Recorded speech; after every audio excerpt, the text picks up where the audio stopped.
ہمارے ساتھ موجود ہیں طیبہ راجہ صاحبہ. السلام علیکم طیبہ. وعلیکم السلام. کیسی ہیں آپ؟ خیریت سے ہیں؟ ٹھیک ٹھاک ہیں؟ Good to see you. Same here. یہ لفظ میں کبھی بھی کسی مہمان کو جب کہتا ہوں نا تو ایک دم وہ کوٹ والا گڈ ٹو سی یو جو ہے وہ سامنے آ جاتا ہے, بنجار صاحب والا. کیسی ہیں آپ؟ الحمدللہ. بڑی دیر سے ہم آپ کا یہ انٹرویو کرنا چاہ رہے تھے. تھینک یو سو مچ کہ آپ نے ہمارے لیے وقت نکالا. It's a pleasure to have you over here. مجھے سب سے پہلے اپنے بارے میں بتائیے. طیبہ راجہ کو لوگ جو ہیں وہ مطلب سوشل میڈیا سے جانتے ہیں, ٹویٹ سے جانتے ہیں, انٹرویوز سے, تصویروں سے جانتے ہیں, لیکن آپ کا تعلق کہاں سے, کس طرح آپ کا یہ سیاست میں تو پتہ نہیں, مجھے کہہ سکتا ہوں کہ نہیں انٹری ہوئی یا نہیں, لیکن پولیٹیکلی اتنی ایکٹیو کس طرح ہو گئی ہیں آپ؟ بسم اللہ الرحمن الرحیم. سب سے پہلے تو السلام علیکم منصور. مجھے اچھا لگ رہا ہے کہ ہم آمنے سامنے بیٹھے ہوئے ہیں اور واقعی ہمیں کافی سارے اختلافات ہیں ایک دوسرے سے, اور یہی مجھے لگتا ہے جمہوریت کا حسن ہے کہ اختلاف ہو سکتا ہے اور ہم لوگ پھر بھی ایک دوسرے سے اگر اچھے ایک جگہ پہ بیٹھ کے عزت و احترام سے بیٹھے ہوئے ہیں تو this is a very healthy thing for our society I think. اچھا, میں طیبہ راجہ ایک عام پاکستانی شہری ہوں اور میں بالکل کسی سیاسی مقصد یا ٹارگٹ کے تحت پاکستان تحریک انصاف کے ساتھ نہ جڑی اور نہ اب تک ایسی کسی چاہ پہ تھی.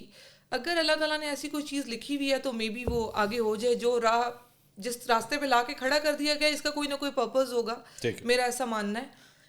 میں ایک بالکل عام پاکستانی شہری ہوں, ایک عام لڑکی جس نے 13-14 سال جاب کی ہے.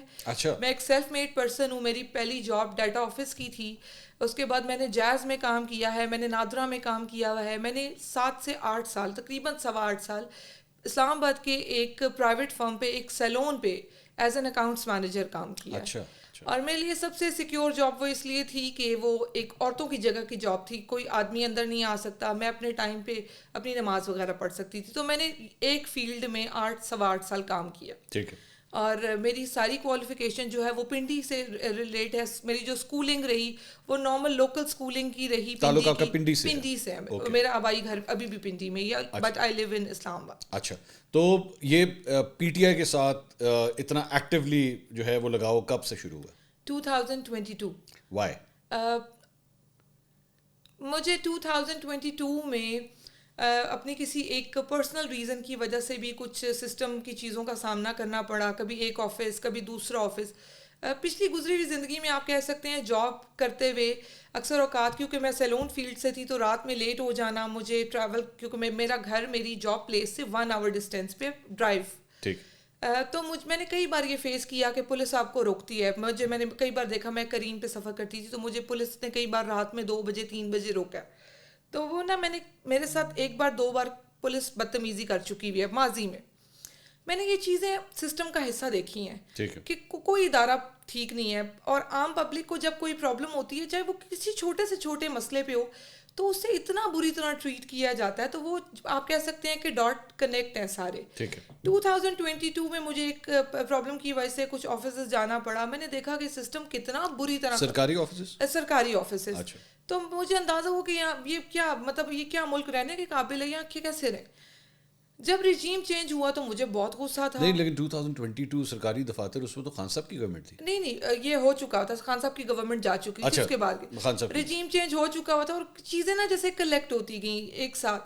جب ارشد شریف مرڈر کیس کی رپورٹ کامران شاہد نے پوسٹ کی ٹویٹر پہ, اور آئی تھنک کچھ ٹائم کے اندر انہوں نے ڈیلیٹ کر دی, تو میں نا وہ ان چیزوں کو کیونکہ فالو اپ کر رہی تھی کہ کیا ہوا, کیسے ہو رہا ہے, تو وہ ٹریگر کر گیا مجھے. اور آج میرا جو ٹویٹر اکاؤنٹ آئی تھنک 2020 سے بنا تھا, جس کو میں نے بنا کے یوز ہی نہیں کیا. میں نے پہلا ٹویٹ کیا اور میں آئی پی ٹی آئی کی ایک اسپیس میں, اور میں آ کے اتنی بری طرح بولی 5 منٹ آئی ریممبر, کہ مجھے پتہ نہیں کس نے فالو کر لیا. ود ان 3 منٹس میرے پاس آئی تھنک کوئی 1200 فالوور تھا. اور مجھے جتنے میسیجز جو ریسیو ہوئے تھے وہ یہ تھے کہ آپ بہت اچھا بولی ہیں, آپ کون ہیں, کہاں سے ہیں. تو مجھے پہلی بار لگا کہ میرا بولنا طاقت رکھتا ہے, پہلی بار مجھے لگا. اور پھر وہ دن اور پھر 6 ماہ آئی تھنک میرے ٹویٹر پہ گزرے, اور 6 ماہ بعد میں جیل میں تھی. Only 6 months. اچھا. اور آئی واز ان جیل. یہ 9 مئی اینڈ آل دیٹ یہ صرف 6 months کے اندر ہوا ہے. اچھا. اور میں آئی تھنک میں نے کوئی 4 جلساز اٹینڈ نہیں, لیکن اس 6 ماہ کے اندر تو پھر یعنی آپ میرے خیال میں زمان پاک بھی آتی تھیں وہاں پہ بھی. میں مارچ میں لاہور شفٹ ہو گئی تھی. میری ایک فرینڈ کا یہاں سیلون تھا, ایکچولی شی واز پریگننٹ, تو انہوں نے مجھے کہا تھا کہ آپ میری جگہ آ کے لک آفٹر کرو میری جگہ کو. تو میں اس جاب کے سلسلے میں مارچ میں لاہور آ گئی تھی. ٹھیک, لیکن آپ تو وہ جاب سے زیادہ تو آپ میرے خیال میں وہاں پہ نظر آ رہا تھا کہ آپ بہت ایکٹیو تھی. نہیں, ایکچولی یہ ہوتا تھا کہ سیلون ٹائمنگ میری ہوتی تھی 11 to 5. اچھا, 11 to 4 کام کمپلیٹ ہو گیا, کیونکہ ایز این آنر میں دیکھ رہی تھی اس جگہ کو, تو 4-5 میں فری ہو جاتی تھی. تو میں 4 o'clock فری ہوتی تھی, تو میں زمان پاک آ جاتی تھی شام میں. تو وہ کہتے تھے جی یہ روز تیار ہو کے آ جاتی ہیں, حالانکہ میں صبح 11 بجے سے تیار ہوئی بھی ہوتی تھی. میری جاب ایسی تھی, جاب فیلڈ میری ایسی ہے کہ میں صبح تیار ہوگی تو پھر میں نے رات تک تیار رہنا ہے, تو شام کو میں زمان پاک آ کے بیٹھ جاتی. وہ آپ کے اوپر الزام لگتے تھے کہ یہ تیار ہو کے آتی ہیں یہاں پہ. ہاں جی, اور یہ ٹکٹ کے لیے آتی ہیں اسپیسیفکلی, ٹکٹ کے لیے. اچھا, وہ الیکشن والا ٹکٹ. ہاں, آئی ریممبر کہ جب خان صاحب کے گھر پہ اٹیک ہوا تو وومن ونگ کی خواتین جب شام میں پہنچی تو انہوں نے مجھے کہا کہ آج لاسٹ ڈے تھا تو تم نہیں گئی پیپر سبمٹ کروانے. تو میں نے ان سے کہا کون سے پیپرز؟ تو انہوں نے پھر آپس میں بات چیت کی کہ اینو تو کچھ نہیں پتا. تو پھر انہوں نے مجھے بڑی عزت دینا شروع کر دیا کہ اس نے کو کہیں اپلائی نہیں کیا. تو میں کہتی تھی کیا ہو رہا ہے, وہ مجھے اب پتہ چلتا ہے کہ جب انہیں ریئلائز ہوا کہ میں کسی دوڑ میں نہیں ہوں تو مجھے تو اب عزت ملنا شروع ہوئی.